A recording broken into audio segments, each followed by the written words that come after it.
Нокен районунда 5-февралда болгон Калайман Мушташта жаракат алган 22 жаштагы жигит каза болду. Бул тууралуу Жалал-Абад облустук ички иштер башкармалыктан билдирди. Маалыматка ылайык 5-февраль күнү кечинде Нокен районунун аймагындагы сайдын боюнда болжол менен 20 жаштардагы топ балдар уруша кетип, Базар Кургон районунун 22 жаштагы тургуну учтуу нерсе менен көкүрөгү жеген. Ал алган жаракатынан улам ооруканага жетпей каза болгон. Бул факты боюнча Нокен районунун ички иштер бөлүмүнүн тергөө кызматы кылмыш жаза кодексинин адам өлтүрүү беренеси менен иш козгоп, сөөгө соттук медициналык экспертиза дайындалды. Бул кылмышка шек саналып, Нокен районунун 17 жаштагы тургуну кармалып, 6 февралда убактылуу кармоочу жайга киргизилди. Ушул тапта окуя боюнча териштирүү иштери уланууда.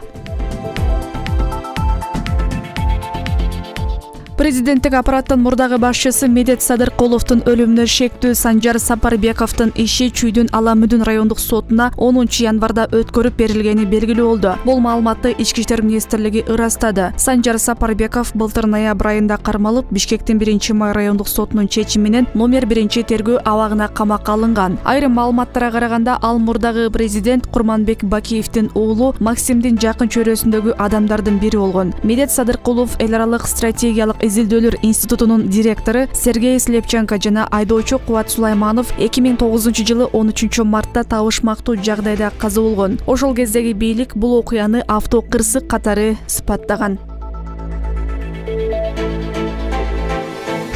Президент Садыр Жапаровдун Кытайга болгон жумушчу сапарында Кыргыз-Кытай эки тараптуу кызматташтыгын жакшыртуу боюнча 6 документке кол коюлду. Жолугушуунун жыйынтыгында Садыр Жапаров менен Кытайдын төрагасы Си Цзиньпин биргелешкен билдирүү кабыл алышты. Президенттик администрациянын расмий сайтына жарыяланган маалыматка караганда, Кыргызстандан Кытайга сояны экспорттоо боюнча протокол кабыл алынды. Эки өлкө маданият, маалымат жана спорт тармагында кызматташуу тууралуу программа, инвестициялык кызматташтыкты тереңдетүү жөнүндө меморандум кабыл алды. Эске Садыр Жапаров 3-6 февралга чейин Кытайга жумушчу сапары менен барып келди. Анда расмий Бейжин Кыргызстанга коронавируска каршы 5 миллион доза вакцина, 50 миллион юан кайтарымсыз жардам берери белгилүү болгон.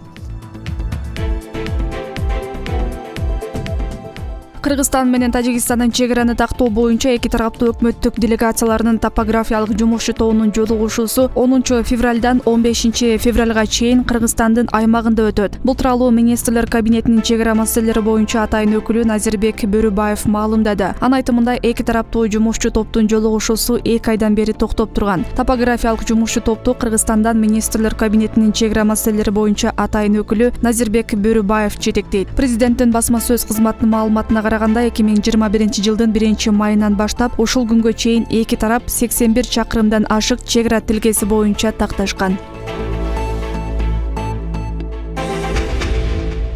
Баткен облусунда абал туруктуу, жарандарды жалган маалыматтарды таратуудан алыс болууга чакырабыз. Бул тууралуу Ички иштер министрликтин маалымат кызматы кабарлады. Билдирмеде айтылгандай, Баткен районунда кыргыз-тажик окуясынан улам айрым жарандар WhatsApp жана башка социалдык тармактарда коомдук кырдаалды туруксуздаштырууга багытталган жалган маалыматтарды таратып, элди дүрбөлөңгө салууда. Баткен облусундагы ички иштер органдарынын кызматкерлери коомдук тартипти жана коопсуздукту камсыздоо максатында 27 январдан бери күчөтүлгөн тартипте иш алып барууда. Чек-арага чектешкен аймактарда кайгуул уюштурулуп, учурда коомдук кырдаал толук көзөмөлдө. Урматтуу жарандар, жалган маалыматтарды таратуудан алыс болуп, чагымчылдыкка алдырбаңыздар. Мыйзамды билбегендик кылмыш жоопкерчилигинен бошотпойт. Мындай билдирүүлөрдү таратууга тиешеси барлар жоопкерчиликке тартылат деп жазылган маалыматта. Ички иштер министрлиги жалган билдирүү тараткандар кылмыш жаза кодексинин 363 беренеси боюнча 2 айдан 100 саатка чейинки коомдук жумушка тартыларын, болбосо 50 000 сомго чейин айып пулга жыгыларын эскертти. Министрлик жалган маалымат таратып, чагымчылдык аракеттерге баргандар болсо 102 номери аркылуу кабарлап коюуну өтүндү. Эгер менден ката кетип калган болсо, Талас элинен кечирим сурайм. Бул тууралуу саламаттык сактоо министри Алымкадыр Бейшеналиев 1-радиого маек куруп жатып билдирди. Эске салсак, буга чейин министр Бейшеналиев Бишкектеги травматология жана ортопедия илим изилдөө борборун шаардык клиникалык тез жардам ооруканасы кылып кайра түзүү планы боюнча журналисттерге маалымат жыйындырган. Ошол жерден оорукананы оңдоп берем деп убадалаган ишкер тууралуу кеп кылып жатып, алдагы аферист, алдагы таластык деп айтып алган. Кийин интернетке таластыктарды колдобойм деп айткан видеосу дагы тараган. Мындан улам таластын эли министрге нааразы болуп, президентке видео кайрылуу жолдогон. Ошондой эле WhatsApp тиркемеси аркылуу таластын аянтына чогулуп, Бейшеналиевке каршы митинг өткөрүү боюнча үндөөлөр күчөгөн.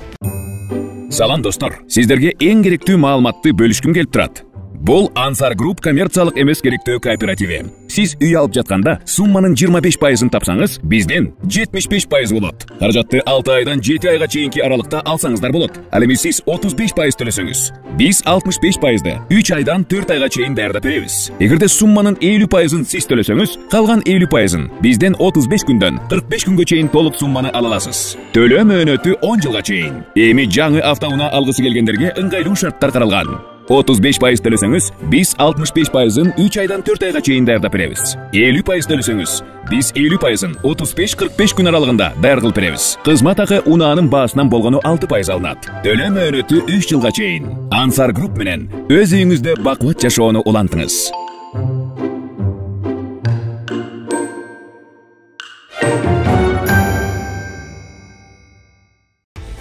Таластыктарды айтып алгам, себеби аларга мен айттым, мен ушул жерде таластыктардан сиз турасыңар, родственниктер турасыңар, мен силерди эч качан поддержка кылбайм деп. Бирок ошол менин айтканымды башкача кылып, жанындагы профессор эле тартып аткан. Ошол чыгарып ийиптир дагы бир жагын эле калтырып, бир жагын чыгарып ийип, азыркы кезде мени таластыктарга каршы келтирип атат. Бирок мен ушул радиону айтып коет элем, таластыктардан эгер менден ката кетип калса кечирип коюңуздар. Себеби менин жанымда бардык кыргызстандыктар, медиктер билет. Мен башка жактан медиктерди албай, мен ушул таластыктардын медиктерди өзүм зам кылып алгам. Мамлекеттик салык кызматы 2021-жылы кайрылуулардын жыйынтыгы боюнча 60 кызматкерди жазалаган. Бул тууралуу ведомстводон билдирди. Маалыматка караганда өткөн жылы жалпысынан мамлекеттик салык кызматына элден 220 кайрылуу түшкөн. Анын ичинен 12 арызда ишкердик субъектилер салык мыйзамдарын сактабагандыгы жөнүндө маалыматтар камтылган. 77си салык органдарынын кызматкерлеринин укуксуз иш-аракеттери, 131 башка ар кандай маселелерге тиешелүү болгон. Натыйжада 60 кызматкер жазаланды. Анын ичинен 2 кызматынан төмөндөтүлдү. 32си каттуу сөгүш, 15 сөгүш, 5 эскертүү алды. Мындан тышкары бир кызматкер ээлеген кызматына ылайык келбестиги аныкталып, 5 адам ротацияланды. Ал эми 2 материал укук коргоо органдарына өткөрүлүп берилди деп айтылат билдирүүдө. Бишкектен Сауд Арабияга алгачкы ирет чартердик каттама аткарылды. Бул тууралуу Манас эл аралык аэропортунун маалымат кызматы билдирди. 6 февралга караган түнү атамекендик Air Manas авиакомпаниясынын учагы Жидда шаарына учуп кеткен. Air Manas авиакомпаниясы Кыргызстандын Сауд Арабия королдугундагы биринчи оператору болуп тайындалып, Бишкек багыты боюнча жумасына бир жолу жекшемби күндөрү каттамдарды аткарат. Ал эми февраль айынын аягынан баштап жумасына 4 каттамга чейин көбөйөт. Кыргызстан үч эле азык менен өзүн камсыздай алат. Картошка менен 123%, сүт менен 132% жана жашылча. Бул тууралуу бүгүн парламенттин агрардык саясат, суу ресурстары, экология жана регионалдык өнүктүрүү боюнча комитетинин жыйынында айыл чарба министри Аскарбек Жаныбеков айтты. Анын сөзүнө караганда социалдык маанилүү башка азык-түлүктөн көбү сырттан импорттолот. Өлкөгө азыктык буудай 45%, кумшекер 50%га жетпей калды. Биз өзүбүз 20% жетпеген гана өсүмдүк майын 50% жумуртканы өндүрөбүз. 2024-жылдары биз кумшекер жана азыктык буудай менен камсыздайбыз, деди Жаныбеков. Кыргызстан ондон басымдуу бөлүгүн Казакстан жана Өзбекстандан алат. Былтыр Кыргызстанда суугат суунун тартыштыгы жана аптаптуу ысыктан улам буудайдын дүң жейими 41,4%га, арпанын түшүмү 58%га кыскарган. Буга байланыштуу буудайдын баасы бир жылдын ичинде дээрлик 40%га кымбаттаган.